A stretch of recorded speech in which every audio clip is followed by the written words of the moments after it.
Hello, good morning po sa ating lahat. Bali, maaga ang alis biyahe ko ngayon mga lods. Nag-stop muna tayo sa paggagawa ng basket para maghatid muna kay Mrs. Doon sa shuttle bus papunta sa trabaho niya. Bali, maaga tayo gumising kanina mga lods, mga 2 AM para makapaggawa muna ng kahit 2 piraso lang na basket bago maghatid kay Mrs. Kasi pagdating ng 4:30 aalis na kami nan. Pero tapos na kami makapag-kape niyan.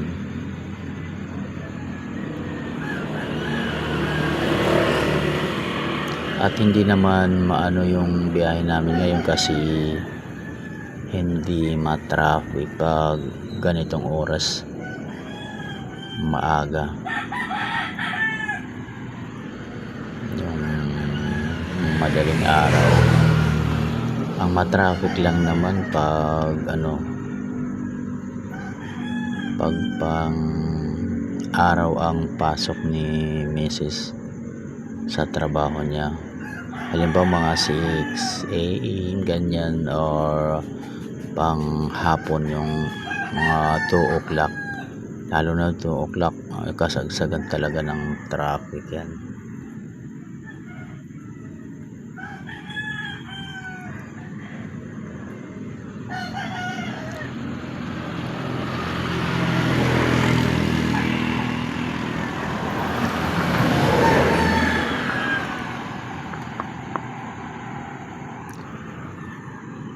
So ngayon kaya hindi naman mabilis yung takbo namin kasi hindi naman matraffic. Nagmamadali lang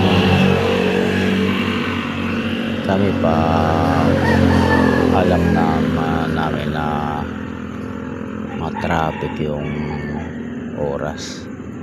Pero sa ngayon di naman kasi.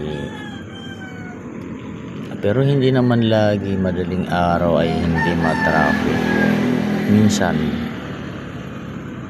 matraffic pag madaling araw. Kahit hindi tag-ulan ng panahon.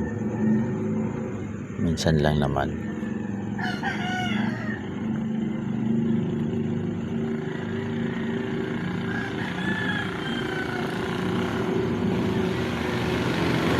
So ayan, medyo lampas kalahati na tayo sa pagbibiyahe papunta sa shuttle bus.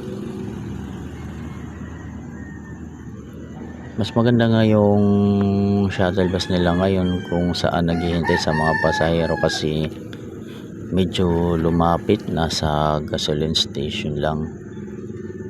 Dati kasi yung bus terminal nila nasa Clark talaga sa main gate. Medyo malayo-layo talaga pag traffic talaga, aabotin ka ng siyam-siyam.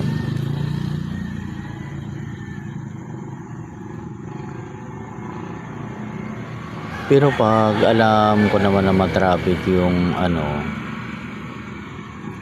biyahe, mas maaga ang alis namin ni Mrs.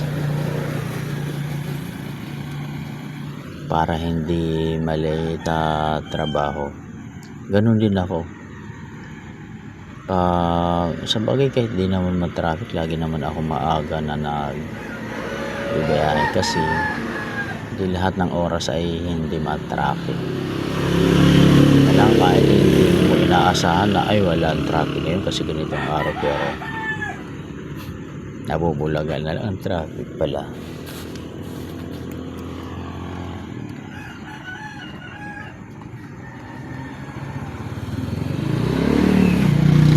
So ayan mga lods, liliko na tayo dito banda. Kakaliwa tayo kasi andyan na yung shuttle bus ni Mrs. papuntang sa trabaho. So ito yung basta ito sa gasoline station.